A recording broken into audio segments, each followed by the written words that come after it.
Salam hormat saya sebesar-besarnya kepada kalian semua karena jumlah subscribers kita telah melewati 150.000. Luar biasa support kalian semua dan saya harapkan support kalian terus konsisten dan tetap memberikan counter analisa, komentar-komentar yang positif dan juga bijak. Di video kali ini, yang pertama ya hari ini, saya ingin membahas tentang pertandingan antara Sassuolo versus AC Milan. Teman-teman yang memang ketinggalan video saya sebelumnya tentang AC Milan bisa juga klik di video tersebut ya, ada di list video di channel YouTube Triple B. Di video tersebut saya menjelaskan situasi AC Milan dan sedikit memberikan prediksi atau juga perkiraan tentang pertandingan Sassuolo versus AC Milan ini. Dan saya tegaskan bahwa Milan masalahnya adalah koordinasi dan komunikasi di lini pertahanan. Jika ini bisa dibenahi, maka itu akan menjadi kekuatan tambahan bagi AC Milan untuk bisa menyelesaikan musim ini minimal berada di top 4 zone. Karena kita tahu bahwa target Milan adalah untuk lolos ke UEFA Champions League musim depan. Jadi itu yang selalu saya ingatkan kepada teman-teman netizen atau warganet yang merupakan fans AC Milan. Ya, jangan jumawa dulu. Ya kan, jangan over expect dulu. Jangan over confidence dulu. Fine, form AC Milan lagi bagus. Mereka sekarang berada di peringkat nomor 1 klasmen sementara Serie A. Tapi poinnya adalah yang penting bisa lolos ke UEFA Champions League dulu musim depan. Itu penting, apalagi kita tahu Milan adalah klub asal Italia yang telah 7 kali menjadi juara UEFA Champions League. Sebelumnya kan adalah Piala Champions Eropa. Jika saya salah silahkan kalian koreksi, gak masalah. Saya suka jika ada interaksi dengan teman-teman di kolom komentar, tapi yang benar-benar aja ya, yang ngasal-ngasal gitu percuma, akan saya delete akun kalian semua dari channel YouTube Bola Bung Binder ya, dan akan saya blok kalian semua. Oke, anyway, saya bukannya marah tapi saya tegas.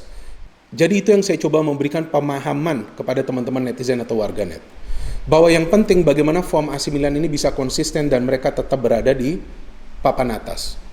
Nah, untuk game lawan Sassuolo kita tahu kan beberapa pemain AC Milan ini absen. Ya, yang menarik bagi saya justru di game ini bahwa AC Milan menghadapi tantangan besar lawan salah satu tim kuda hitam yang berada di papan atas. Ini tim Sassuolo ini kalau kita lihat para pemainnya mengandalkan teknik, fisik yang kuat ya, dan passing game yang akurat.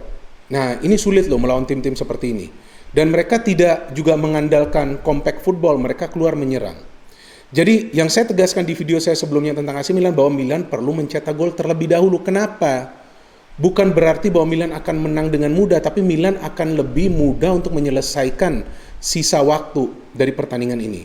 Dan saya juga tidak mengira bahwa gol akan tercipta justru dalam hitungan detik, betul kan? Nah, yang maksud saya itu artinya ya mencetak gol di menit-menit awal, apakah itu menit ke-10, menit ke-20, tapi menjadi yang pertama mencetak gol di pertandingan ini. Agar bisa nanti fokus dan konsentrasi di lini pertahanan. Karena kita tahu di 2 game sebelumnya nih Milan tertinggal dan Milan bisa comeback. Dan itu juga tidak mudah mereka lakukan. Memang banyak chance, tapi kan tidak mudah. Terlihat ketenangan ini tidak stabil di antara para pemain muda dari AC Milan.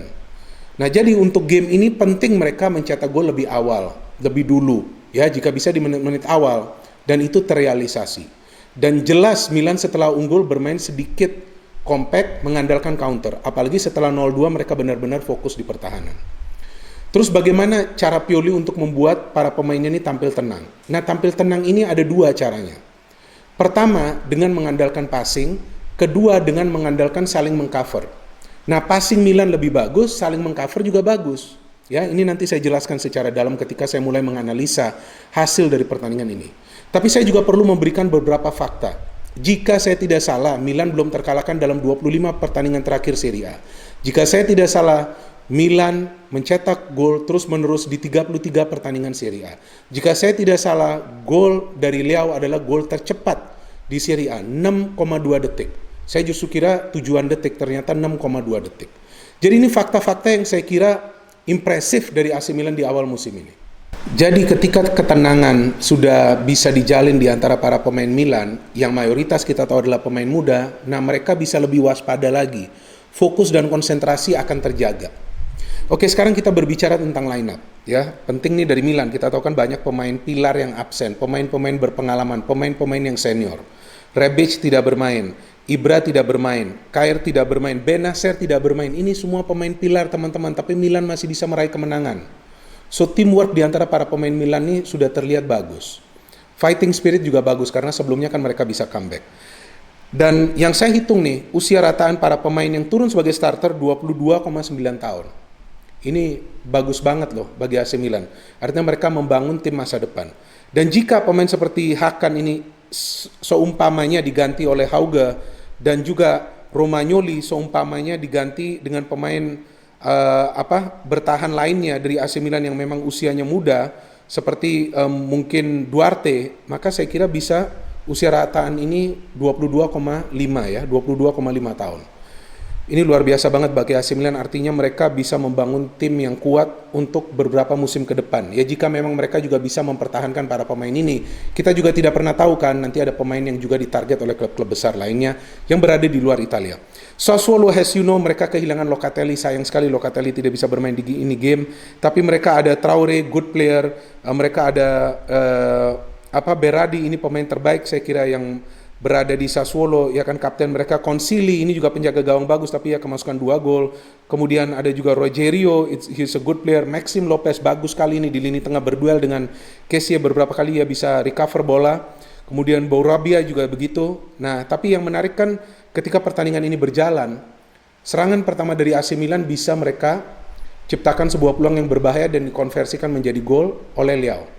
Mungkin ya teman-teman berpikir bahwa ini ada sesuatu yang tidak disengaja dari kubu AC Milan ketika mereka membangun serangan secara tiba-tiba pada saat kick off dan kemudian bisa mencetak gol. Tapi saya melihatnya berbeda. Saya lihat ini sesuatu yang bisa saja sudah sering mereka praktekkan pada saat latihan.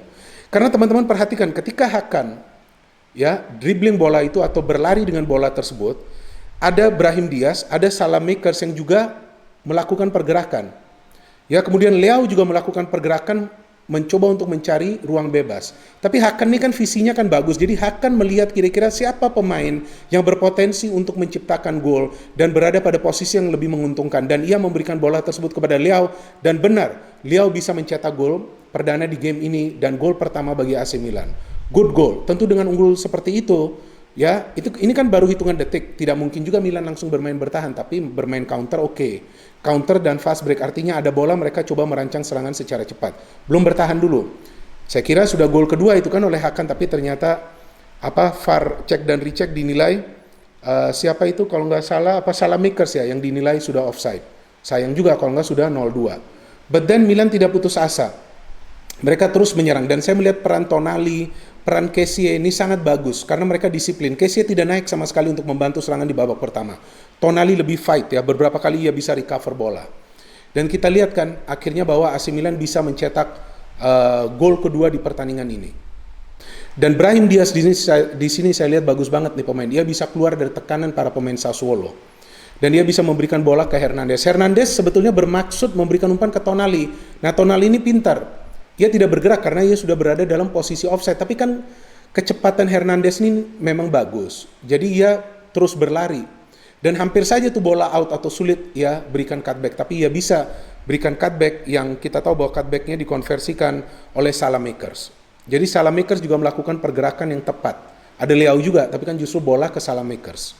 Jadi ada beberapa pemain yang selalu menyulitkan konsentrasi para pemain Sassuolo. Dan seperti yang saya jelaskan di video saya sebelumnya tentang Milan, bahwa seperti halnya Inter Milan bermain lawan Sassuolo, menciptakan kepanikan di defense Sassuolo, itu juga dilakukan oleh para pemain AC Milan.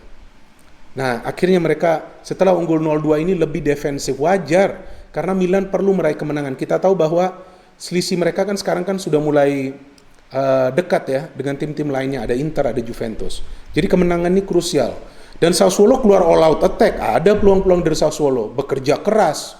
Tapi gak gampang juga mereka menciptakan peluang emas. Ada Traore coba melakukan pergerakan-pergerakan bahaya, crossingnya tidak tepat. Saya kira Berardi nih pemain paling berbahaya. Hampir dia mencetak gol juga. Tapi Milan juga hampir menambah gol kan ketika ada sebuah serangan balik yang Hauge itu shooting tapi di save oleh Consili. Bagus juga Hauge dimainkan, itu saya kira bukan tactical switch, tapi memang Pioli menginginkan pemain seperti Hauge yang bisa menyulitkan para pemain Sassuolo dengan gerak-gerik individualnya. Kita tahu bahwa Hauge ini kan bisa diandalkan dengan gerak-gerik individualnya. Ia tidak selalu mengandalkan kecepatan tapi juga teknik. Beda dengan Brahim Diaz.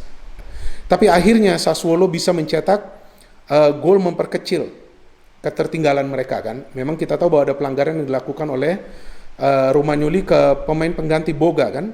Coba biar saya tidak salah nih. Betul, ke Boga, pemain pengganti dari Sassuolo yang melakukan pergerakan berbahaya. Ya itu bukan salah Romagnoli juga, ia perlu melakukan tackling, sayang aja perhitungannya tidak tepat. Karena memang Boga ini jika tadinya melewati Romagnoli bisa saja ia mencetak gol. Tapi yang disayangkan dari free kick tersebut, Hauge tidak berani ya untuk menaruh badan lah istilahnya. Ya kan ia seperti menghindar sehingga tendangan dari Berardi ini bisa menjebol gawang dari Donnarumma. Dan saya kira secara keseluruhan dari pertandingan ini yang bisa kita pelajarin bahwa dari AC Milan ketika mereka mengandalkan pemain-pemain yang tepat, mereka juga bisa meraih kemenangan tanpa kehadiran pemain-pemain pilar mereka, pemain-pemain senior mereka. Dan Pioli membuktikan bahwa no Ibra, no problem. They can still score. Itu sudah saya jelaskan juga di video-video saya sebelumnya. Milan masih bisa skor, masih bisa menang. Tapi tetap pengaruh Ibra ini diperlukan nantinya ketika ia sudah fit.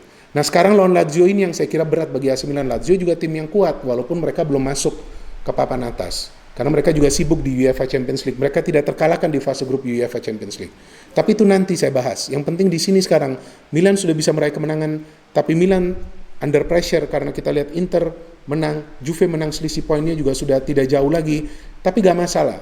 Under pressure ini adalah sesuatu yang perlu juga di-experience. Ya kan dialami oleh para pemain Milan, apalagi yang muda-muda ini. Karena mental mereka perlu dibentuk saat ini. Ya, saya kira ini adalah kemenangan yang pantas bagi AC Milan dan kemenangan yang taktis karena taktik dari Pioli berhasil di pertandingan ini. Tapi saya bukan pendukung AC Milan ya, jadi tolong jangan tulis di kolom komentar itu bahwa saya pendukung AC Milan. Tapi saya respect kepada AC Milan, saya respect kepada fans AC Milan dan saya selalu tertarik nonton AC Milan. Karena seperti yang saya jelaskan, tim ini investasi di pemain-pemain muda. Ini menarik dan mereka seperti memberikan sinyal, investasilah di pemain muda, Anda akan bisa berhasil asalkan pelatihnya benar. Asalkan pemain-pemain ini bisa kompak. Sayang Arsenal belum, karena banyak pemain muda juga. Anyway, terima kasih banyak telah menonton video ini. No hate, only football, salam sepak bola.